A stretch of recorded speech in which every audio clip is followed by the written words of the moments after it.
Welcome back to the channel. We're doing our Premier League predictions for game week 29 and quickly going over our scores for game week 28. Lots of games postponed this week due to the FA Cup. With Stephen's score, you would have thought it was last week as well, funny enough. But only 4 games this week to go over. So make sure you drop your predictions in the comments below. Whilst you're down there, slap the like button and backhand the subscribe button as well for your weekly dose of football predictions. Let's get into it. Right then, mate, you had an absolute stinker. I got 7. You got a measly 2, mate. That catching up didn't last long, did it? That means the scores means the scores on the doors are 173 to 160. 13 weeks to 9. Get back in your box. That's all I need to say, mate. Get back in your box. Right, kicking things off on Saturday, and we got Burnley versus Brentford. 2 teams in poor form here, but Burnley picking up a great point away to West Ham. They just couldn't hold on to get the win there.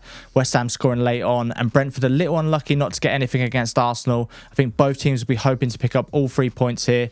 Burnley still 10 points adrift from safety, and the stat rolls on with no win or clean sheet in 11 for them, and Brentford no win in 5, but they have won this fixture the last 2 times. I'm going 2-1 Brentford. Yeah, I think Brentford were robbed against Arsenal. They were indeed. That should have been sending off, and they went scored a winner. I think they played really well. Oh, I think they're going to win here, but I think there's goals. Yeah? Yeah, big boy. Burnley have been scoring a few recently. That Fofana they got on That was from a Chelsea. great goal, by the way. I'm going to go 4-2. Okay. Goals to Brentford. Okay. Like it. A good one to watch then, mate. Right, next up then we got Luton versus Forest. Massive game for both sides this, with only 3 points separating the two. With Luton having a game in hand over Forest and the threat of points deduction looming over Nottingham Forest's head. Forest really can't afford to lose this one. I do think they've been a little unlucky the last 2 weeks, not at least picking up a couple of points. A couple of decisions not going their way. Wink, wink. But with Luton picking up a late point against Palace, the idea that they could actually survive this year is looking more and more likely. And with Forest not scoring their last 3 and Luton not losing to Forest in their last 5 meetings, I think this is going to be a nice, juicy one. There's a lot riding on this, so I'm going to go for a nice little cheeky 2-2. I'm going for a 2-1 Luton. Yes. Why are you so bitter? Right, next up then we got Fulham versus Spurs. A nice little London derby with both teams in pretty decent form at the minute. I do think Fulham were really unlucky not to get the result against Wolves, and I did have them for the win, but unlucky that it didn't get it. But with Spurs smashing Villa 4-0 at Villa Park, I think they're really going to be pumped up for this one. But with Van der Ven possibly out injured, how much will we be missing him, as he's been a crucial part to Tottenham's success this season?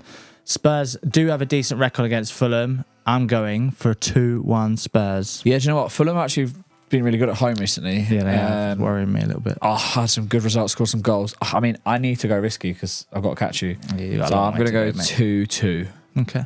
I won't say I can't not see it. Yeah. But I don't see it. Says the Spurs fan. Yeah.